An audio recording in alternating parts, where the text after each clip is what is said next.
Dreamland actually dates back to the 1870s, making it the oldest operating amusement park in the United Kingdom. A station was built on the site of the existing Dreamland cinema. The station building was turned into a dance hall. After a few years of operation, it was acquired by Lord George Sanger.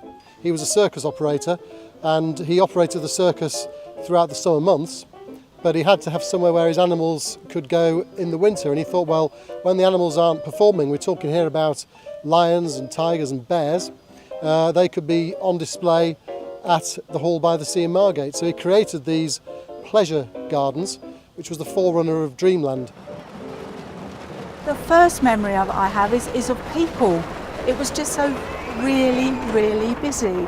I didn't really take anything else in except for, oh, look at all these people, and there was an excitement. There was that kind of anticipation of having a good time. The smell of the popcorn and the candy floss and the loud music and all the lights and everyone screaming, it was just amazing. By 1919, another person appeared on the scene at the time called John Henry Isles.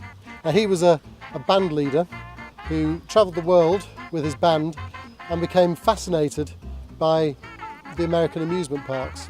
And he was so fascinated by these roller coasters that he got the UK patent for the Scenic Railway roller coaster, and he was able to open Scenic Railway roller coasters at various locations around the UK. But what he really wanted to do was open his own amusement park. He even called it Dreamland, which was named after one of the amusement parks at Coney Island. So as the centrepiece was the Scenic Railway, this was his chance to make a modern American style park in the United Kingdom. Thursday evening was the night when they had fireworks, and that was my probably first memory of Dreamland. To see thousands, I mean, you're talking, I think in those days, 8,000 to 10,000, wasn't it? Lots and lots. Yeah, 8,000 to 10,000 people on Thursday to see these fireworks. One of the biggest investments to date happened in 1935 when they decided to build the Dreamland cinema, and it was the first cinema in the United Kingdom to feature a sort of tower fin, which became later known as the Odeon fin. It was adopted by Odeon Cinemas, and you could see that cinemas similar opened around the UK, including Leicester Square in London. But the Dreamland Super Cinema was the first of its kind, and it seated 2,000 people and became an absolute beacon for Dreamland right on the seafront, and was illuminated at night. And again, that's all been recreated at Dreamland today. You can see it in all its 1930s Art Deco glory. The first thing was the man that guessed your weight, and John he was quite tall and lean, but he weighed exactly 11 stone, and we used to win the money every time. Well, my job as a candy floss maker was like no other job I've ever had. It was a really good job to be able to say that you worked in Dreamland and made candy floss. For me, was quite a proud achievement.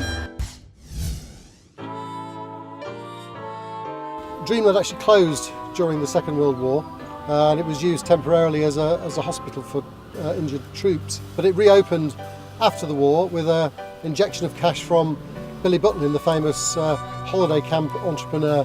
So Dreamland was actually entering, in the late 1940s, one of its most successful eras. It was only really marred by the first Scenic Railway fire, which happened in 1949, when a whole section of the Scenic Railway was actually destroyed. They had a fairyland gardens that was fairy lights. I think it was just the magic of the evening, I think, was all lit up with lights and Colours, just yeah. Colours of a magical place to come as a treat on your holiday. Many would say Dreamland had its most successful years. The place was absolutely packed in the 1950s, and literally whole streets would just go all travel to Dreamland together. The old sort of Beano to Margate was at its height, and you couldn't move in Dreamland. The most important thing about coming down here was the fact that it gave us a chance to get dressed up. It was a proper day out. All the bands played down here, The Who, Rolling Stones. Small Faces. We tried to come down, Joyce and I, in '66, I think it was, to see the Small Faces. In those days there was no booking, so we came down on the scooter, didn't we, and it was sold out. This is what Dreamland was all about. the roller coaster, wasn't it? Yeah. I mean, everybody, that's what you came down here to get on the roller coaster, and then the other rides followed on.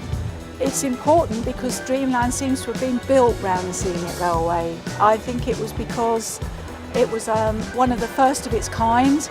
The wooden ride gives you a ride like no other. You can feel the vibrations, you can hear the sounds, and it still gives you that little dip in your tummy when you go down the dips. It still gives you that thrill. Dreamland, when I visited, was probably at its what might call its largest expanse, where every little corner of the site was being used for rides.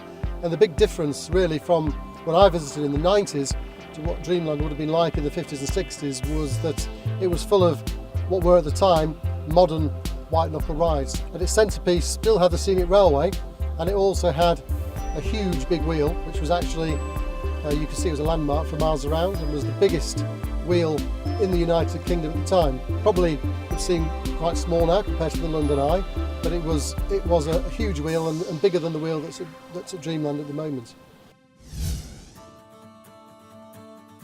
At the turn of the decade, as we got to the millennium, whole sections of Dreamland started closing down. And what I realised was that, and I've done a bit of research, that the Scenic Railway roller coaster was the oldest operating roller coaster of its kind in the United Kingdom, and one of the oldest in the world.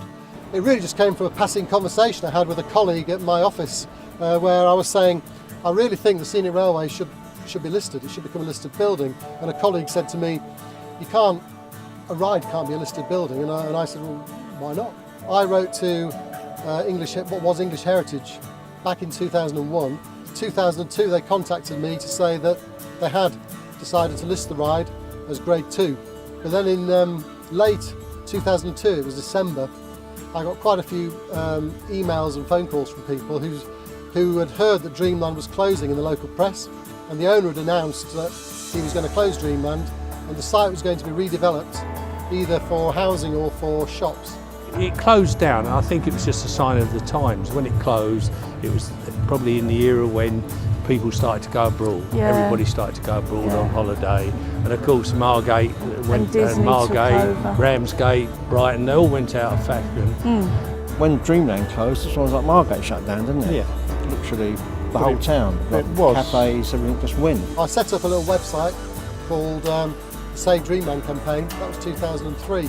What I found out was within really a matter of 2 or 3 weeks, thousands of people had signed up to this website and saying we want to get on board, and it just snowballed from there. Before we knew it, we had I forget the exact numbers now, but we had sort of 6,000 to 10,000 people signed up to the campaign. We had celebrities signing up to it as well, because Dreamland meant so much to so many people. Thankfully we won. What we then did was said, right, well, if the owner doesn't want to operate it, maybe we could try and put something together ourselves. So we set up the Dreamland Trust. And then in 2008, a whole section of the Scenic Railway, probably about 25 to 30% of it, burnt down. But that did cause a huge outcry in Margate. People suddenly realised that we might just be about to lose Dreamland, and that was really the turning point.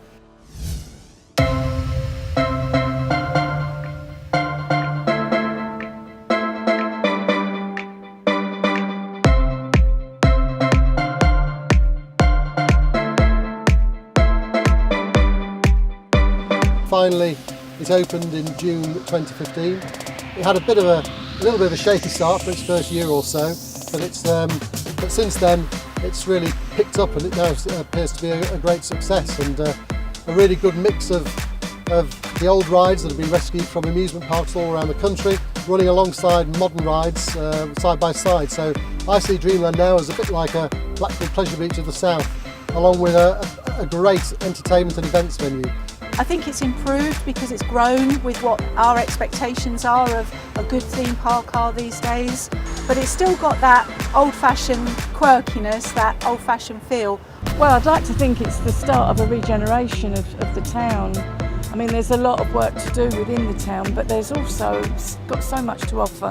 It goes back generations. Things come, things go, but Dreamland stays. When I think of what we've gone through and what the Trust and all the supporters of the Trust have gone through, to walk through Dreamland today and see a park that's been beautifully landscaped. It's got a fantastic selection of old rides that have been restored and brought back from other amusement parks, running alongside modern rides, to see the scenic railway completely rebuilt and restored and operating with hundreds of people riding it. It's just a great, vibrant place. It's just a nice place to be. Spend a bit of time, listen to the music, watch the entertainments that they're putting on. You really can spend a whole day at Dreamland, and I think it's going to be a great success.